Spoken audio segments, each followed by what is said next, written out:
In the past few days, two dramatic and possibly disruptive military decisions have been taken by the Narendra Modi government. One involves how soldiers are enlisted, the other, how the Chief of Defense Staff is to be appointed. I'm Barkha Dutt, you're with the Mojo story. Let's take a look at our special focus on the program today. The Tour of Duty program has been officially unveiled by the Defense Minister in the presence of the three military chiefs just hours ago this Tuesday. This involves now a direct recruitment for civilians for 4 year stints in the military, after which 25% of them could be enlisted or rather re enlisted. The decision has started a major debate among veterans. Many of them have expressed disquiet and anxiety that this decision will hurt the military. Others are calling it an idea whose time has come. The tour of duty announcement comes days after the rules were also amended in how the Chief of Defense Staff is to be appointed. To talk about this and much more, remember, all of these decisions are being taken at a time when there has been fresh turmoil in the Kashmir Valley with religious minorities being targeted, and at a time when China continues its expansionist behavior in eastern Ladakh. It is our honor to have on the program former Army Chief General Malik. Good evening, sir, and great to see you as always. I think a lot of people don't understand what tour of duty is. Now that it is official, many veterans that I've been interviewing are very worried. Others are supporting the idea. You have led the military at a time of war, the Kargil War of 1999. How do you look at this decision, sir, in terms of how it may help or harm the military? Good evening, Barkha. It's always nice to be on your program, and thank you for asking me to come to the program. After a very long time, we have changed the terms and conditions of recruitment in the army. Since 1970, whatever changes have taken place, they are more for, I would say, welfare purposes. And we kept on increasing the length of service for pensionable service.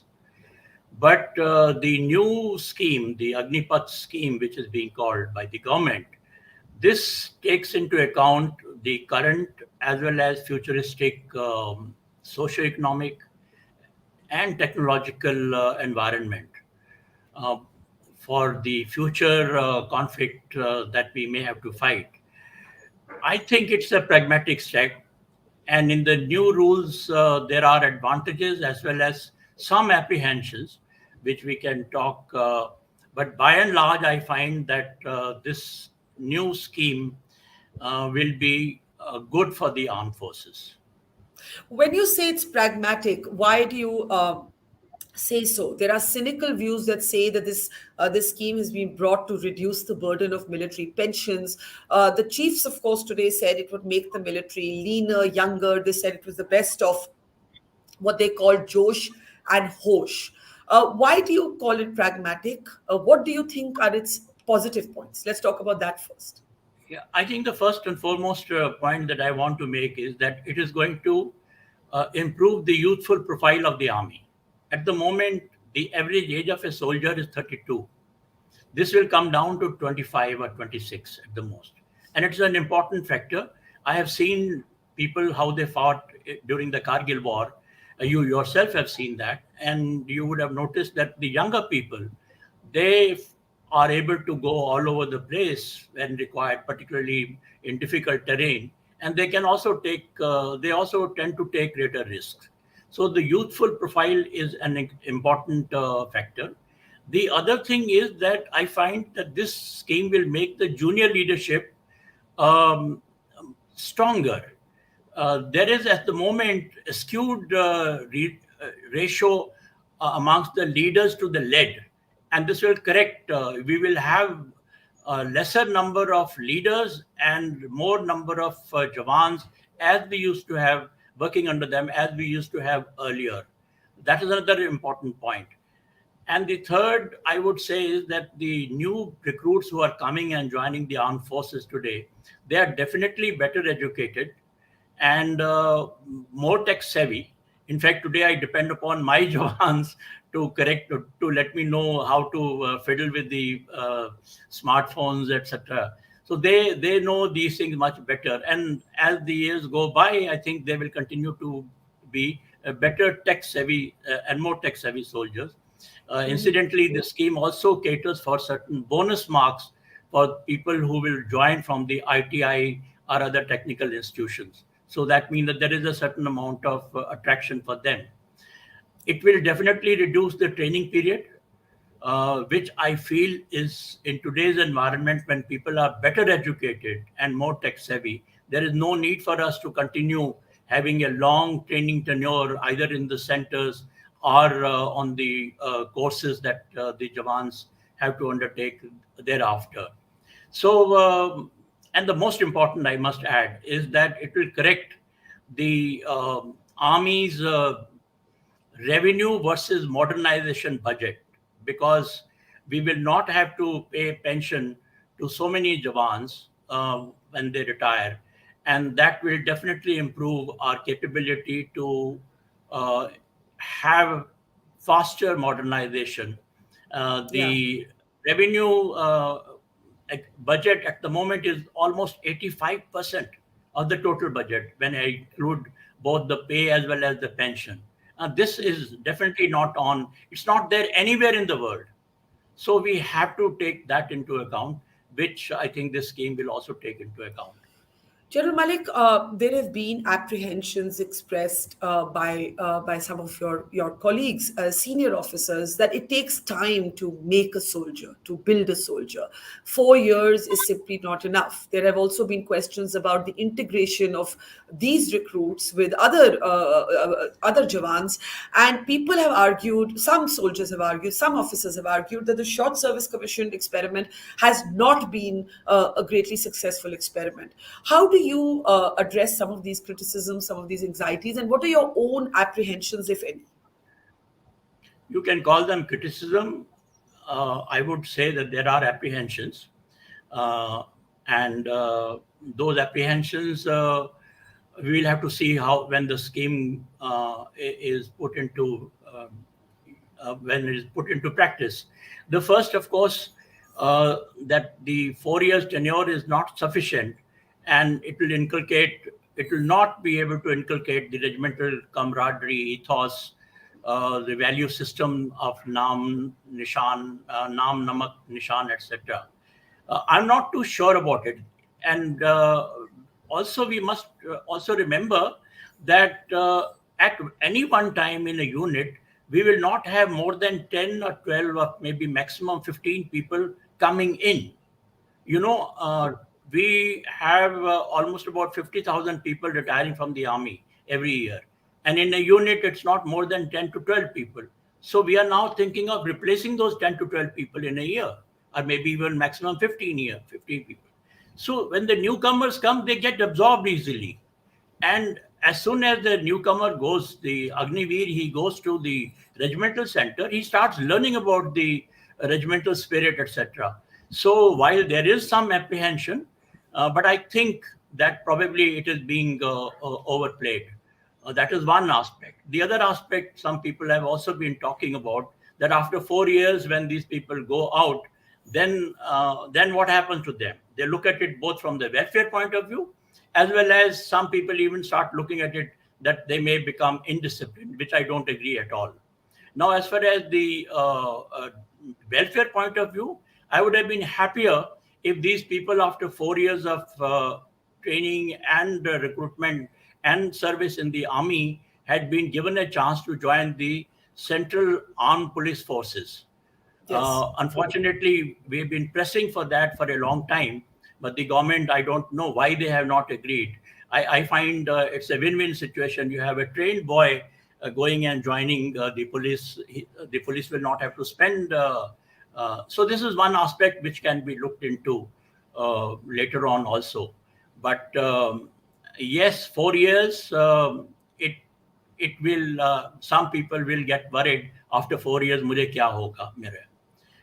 So there Will are some of will, the. are you concerned that it will impact recruitment numbers? You would know, our audience may not, that for the last 2 years, the army through the pandemic has not been able to hold its recruitment rallies, General Malik. And at the village level, the sort of prestige associated with the forge, not just the security but the prestige, that is very, very big. Now, my question to you is: do you feel that the izzat, the honor of the uniform, is somewhat diminished by offering such transitory passages through the military? I think it needs to be seen when the scheme is put into practice. But let me assure you that there is absolutely no dearth of volunteers coming from the villages. And in fact, people have now become desperate because for last 2 years, there has been no recruitment and there is a shortage. So we'll have to make up that shortage also. So this aspect that people may not come into the army, I don't believe that would be correct. Looking at the kind of fervor still people have in the villages to join the army, as well as the number of and the kind of opportunities which are available to them outside are still not very many. So I believe that we will continue to have good volunteers and a large number of volunteers. The other apprehension, and perhaps the most serious one, is whether a fighting soldier can be, in a sense, by the time you're done with training and mental discipline and physical fitness, 4 years is too short to make a soldier, a fighting soldier. How do you respond to that, General Malik? Yeah, I would have personally preferred if it was up to 5 years, frankly. You know, I just want to mention to you that in 70s, when we had a major change and we extended the pensionable service from 7 to 15 years. At that time, we used to have 7 years. So today, 4 years could have been. It may have been better to make it 5 years. Similarly, I would also say that today we are taking 25% as our regular soldiers after these people leave. Maybe we could increase that from 25 to say 35 or 45. Have larger intake after Agniveer soldiers they finish their tenure. But these are again things which can be looked into when the whole scheme is put into practice. What is your biggest concern before I move on to other parts of this conversation, General Malik? One thing I must ask you is about the Paltan spirit. Soldiers in war often tell you that the Paltan loyalty is in a way what is the bonding spirit of any unit. When you're just there for 4 years, does that get impacted? Is that a concern? What is your biggest concern? Yeah, it remains that way. The spirit, the regimental spirit, and the izzat of the battalion, that still remains. And I can tell you that a very large number of boys who give their lives, who get killed during the action, uh, that is the most important factor. But I don't think that is going to be diluted. Looking at the number of people who will be coming, in gradual manner, it will be coming. I'm not apprehensive on that score, frankly. Okay, so largely you welcome the decision. You have some caveats. You wish that these men were to be absorbed in the CAPF, the Central Armed Police Reserve Force, and you believe that some things may have to be tweaked over time as the scheme is rolled out. Let's move on to the other And significant. another important point, Yes, Barkha, I wish to mention. yes. Another important point is that these boys in 4 years, they will have learned a great deal of hard power as well as soft power uh, being in the army. They definitely, I believe, will make better citizens of the country. I mean, let's not forget that. Yes. Anybody who has served in the army for 4 years, you have seen the army only for a short while during Kargil war, and I know how spirited you were at that time during that, and you continue to be spirited. So 4 years is not such a less time. Yeah, I mean, if the scheme existed for us, and I'm glad to hear that women soon progressively will also be Yeah. allowed. Who knows, as a young 26-year-old, I may have had a great option. That point is certainly taken. My only concern would be, sir, you come out as these Josh Zindadil citizens, and what if you can't find work? That is a matter of some concern. I am optimistic, and I feel that the Patans are not going to lose the spirit when these new boys come. Let's see the results after some time.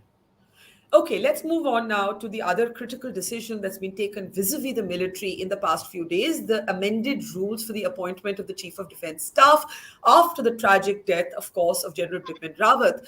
This post is still vacant 6 months on. Sir, you've seen the changed rules. It now says anyone under 62 serving or recently retired, a three-star officer is eligible. What do you make of these amendments? Can you explain them to our audience? Because there are several aspects in this which need to be considered. The first and the foremost, I have not understood why this delay of 6 months in appointing the new Chief of Defence Staff after we lost General Rawat in that very tragic accident. The present government, it came out with this appointment after a gap of 20 years. And obviously, the way they announced it, it was obvious that they considered this to be a very important appointment. And considering the future warfare, this is needed as early as possible. Now, having considered that and introduced this appointment, why should there have been a delay of 6 months, which has occurred so far? That is one aspect. Second aspect that I want to mention here is that they have suddenly opened it to all lieutenant generals. I believe that this is an important appointment in which the experience counts. Experience of having been not only a operational commander, but also an army commander, the chief of army staff, or the naval staff or the air staff, who has been exposed to political as well as the military decision making that takes place at the level of the Cabinet Committee of Security. At the strategic level, whether it is grand strategy or it is military strategy, our exposure to the Cabinet Committee of Security becomes very important. And just opening this whole thing to everyone, I believe it will not work. And therefore, I believe that it should have been limited to the army commanders and the chiefs, and not kept open to all the corps commanders or other lieutenant generals, which can cause two problems. Some of them, the senior people may want to just leave the army, resign from the army. And the second is that some of them may even want to go to the courts, which is not which will be very embarrassing for army as well as armed forces as well as the government. So the present rules which have come out, I think they are flawed. They need to be corrected a bit, looking at the kind of exposure, the experience that a person has before he becomes Chief of Defence Staff. That, I believe, is the most important issue. And the second thing is that so you believe, just to understand, you believe that basically senior officers who feel that they're being superseded, their experience in their seniority is possibly, we don't know who the CDS is going to be, is possibly superseded, then will be disgruntled, could litigate, could petition, and it would upset the hierarchy of the military. Am I summarizing it correctly? You're right. Whenever a junior officer, he supersedes a senior officer who's more experienced, then there is a certain amount of disgruntlement. Let's not forget that. It happens. If you recall, way back, General Sinha had retired from the army because his junior had been made the Chief of Army Staff, and General Sinha was the Vice Chief. He was the senior most. So these things count in the armed forces. Our hierarchy is such, our command and control structure is such, this is the way we function. So when you make these rules, you have to understand the functioning of the armed forces. That is extremely important, how the armed forces function in this respect. And I also believe that the responsibility of the secretary as well as in the DMA being given to the Chief of Defence Staff is not very right. The secretary level tasks should be given to his deputy, the CISC as we call it. And the Chief of Defence Staff should only be focusing on the strategic as well as strategic issues. with the political hierarchy being the one-point advisor, and also looking into the nuclear aspects as well as coordination amongst the three services for operations as well as for integration and unification. Yeah, you've called these amendments flawed. What do you think the government might have been thinking when they changed these rules? There's talk of a deep search on for a new CDS. As you've said, it's a post that should not have been left vacant for 6 months. What is the counter thinking or the counter argument to what you're saying? I mean, why would they come up with these changes? I really don't know because, as I said, that I cannot understand why this delay has occurred. And then the way we have now brought out these rules, as I use the word, it's flawed. It's not, you can't expose every lieutenant general to be tomorrow, somebody, a political authority likes a particular lieutenant general who has no experience. And don't forget the way during the Nehru era, we appointed one lieutenant general. And then what happened on the on the Eastern Front? Now, this kind of a situation, you do not want it to happen. Yeah. So you're saying, General Malik, that these amended rules are potentially creating a context for political favoritism within the military. It may lead to that. I'm not saying that it is going to happen. It may. Uh, and I always believe prevention is better than cure. So, why create conditions where such a thing can happen? Do you believe the post of the CDS is getting undervalued with these amendments? There is absolutely no need. I think the CDS is a very important post. Don't forget, it was immediately after Kargil war, it was recommended Yes. by the experts, and it was also approved at one stage by the group of ministers report in their 2002 report. But somehow the government did not have the courage to appoint a CDS, and now that it has been introduced, why should we be delaying it for 6 months? Because that will indicate the kind of delusion that you are saying, or the charter of duties not being good enough, and which can be diluted, or which we can wait for that. That impression is very wrong if anybody has that. Yeah.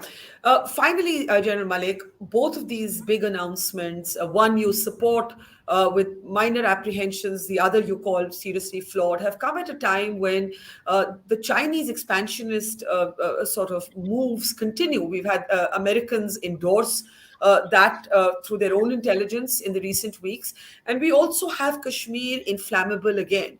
If you were to look at both of our sort of regions at this moment, what is your own assessment of the security situation? Barkha, both are long-term problems. They are not only short-term, but they are also long-term problems. As far as Kashmir is concerned, although some good steps have been taken by removing Article 370 and the other article, but as long as there are some supporters within the Kashmir Valley, and there are many people from across the border who want to keep on fishing in these troubled waters, you will continue to have this kind of situation that we are facing. It can go up sometimes, the numbers can go up, sometimes it can come down, but this kind of a situation we have to face for some time now. Yeah. Winning the hearts and minds of the people of Kashmir, it's not going to be instant affair. It's going to take time. Just because we have removed one article from the constitution, it doesn't mean that we have won their hearts and minds. So that is again. Now, as far as the China border is concerned, uh, there again, it's a long-term problem. The kind of thing that is happening along the line of actual control, they are not only strengthening the infrastructure again, Chinese, but they're also building some new barracks and some new infrastructure where the Jawans as well as civilians can live. And then you heard the statement recently from the Chinese defense minister in Singapore. That is also not very helpful. So, under these conditions, I feel that we just have to remain alert. We have to be prepared for a two-front war. Let there be no doubt about it. And we have to work out our doctrines accordingly. Uh, I don't see much happening on the negotiation terms. At least at the moment, we are hardly speaking to each other, and there is maybe both the parties do not know how to go further about this. The Chinese do not appear to be um, convinced about having to vacate whatever areas that they have occupied after 2020. You said we should be prepared for a two-front war. Would you say we're already in a two-front conflict? I think so. Yeah. We When you have to look at be. the when you look at the targeted killings, sir, of the pundits, the Hindu community, there has been protests, as you know, with certain sort of government employees who were brought in under the Prime Minister's special scheme. They want to be transferred out. It isn't an easy decision for any government to take. On your screen, you're seeing images of the lives lost of in these very, very targeted murderous killings of religious minorities in the valley, just simply for not being Muslim. General Malik, do you believe the government should agree to the protesters and transfer them out, or do you believe that would mean the terrorists winning? Barkha, I must say that one feels very, very sorry for what has happened to the Kashmiri Pandits recently. Not only recently, but I say all the way that has been happening. And the recent killings they need to be condemned by everybody. And one has a lot of sympathy for the people who are there working despite the threat to their lives. There is absolutely no doubt. Yet, when I look at it from the strategic angle, I feel that we must not let them go away from out of Kashmir. We have to make some arrangements where they can stay put, where they can be made, their life can be made, their working conditions can be made safer. But I would not recommend that we let them go. And they also we also need some courage as far as Kashmiri Pandits are concerned. They should also realize that this is our country, so is Kashmir, not only theirs. So we have to work on those security conditions rather than letting them just go, as it happened in 1990. Even at Yes. that time, I was a major general, but and soon after 1990, in fact, in April 1990, I was posted to Kashmir Valley, and I thought that was not the right step that had been taken in the month of January and February. Well, as they say, those who forget history are condemned to repeat it, and that is certainly something that Kashmir reminds us again and again. General Malik, as always, a pleasure. Learned a lot from you, in particular on those intractable issues, tour of duty and the CDS appointment. Pleasure, sir, and thank you very much. Take care. Goodbye. Thank you, Barkha. Thank you. Thank you, sir. It's great to see you here. Thank you for watching our work. If you haven't subscribed yet, don't forget to click the bell icon and subscribe to Mojo Story and support independent, robust journalism.